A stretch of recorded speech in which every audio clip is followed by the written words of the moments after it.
This coming Sunday is the first day in Advent. The decorations are already up in Whitley Bay, and whether you are ready for it or not, Christmas is coming. We've still not quite nailed down who's coming for Christmas dinner, and I've only just started thinking about all the Christmas services at church, and if I can think about a new way to tell a very old and very important story. Christmas is coming, and here am I in my woolly hat because the temperature this week has dropped and we're trying not to have the heating on as often or as warm this year at home. Even the Christmas adverts this year seem to have stopped pushing us to buy loads of stuff and instead are doing different things. Tesco is acknowledging that things are a little bit tight. Marks and Spencer's is encouraging children to make vouchers that say that one lie in for their parents, and I'm very much looking forward to receiving one of those.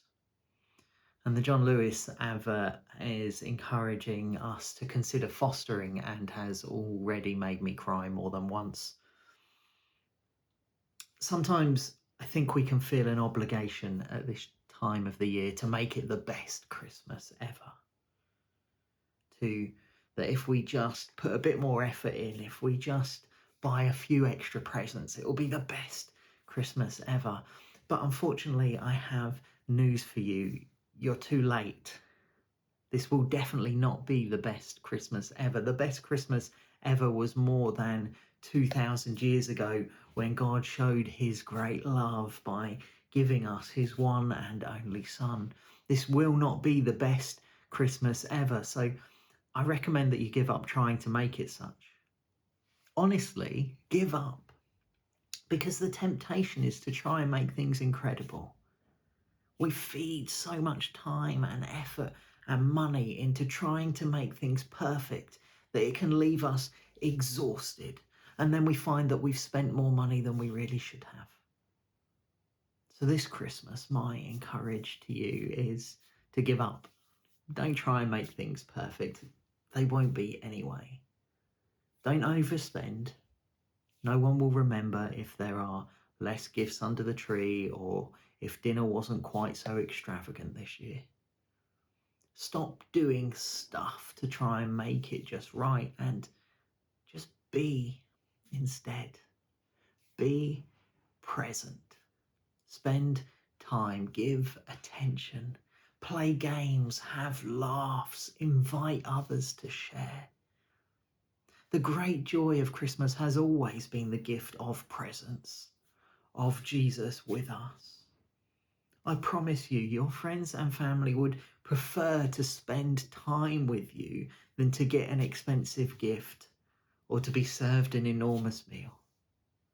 And if you have a little extra time to spend with others, extra food to go around, extra money in the bank, then don't worry about making things a little bit nicer for you and yours. Maybe think this year about who might not have, who you can make things a little better for. Who do you know that might be feeling lonely this Christmas, that might like to share a meal or a chat? If you're listening to this and you're likely to be alone this Christmas, it is okay to let someone know. If you're part of our church family, I am certain we can find some company for you. If you're watching and money is tight, please spend less. Don't get yourself in debt for a day. If you can't afford to heat your home this winter, come and find a warm space.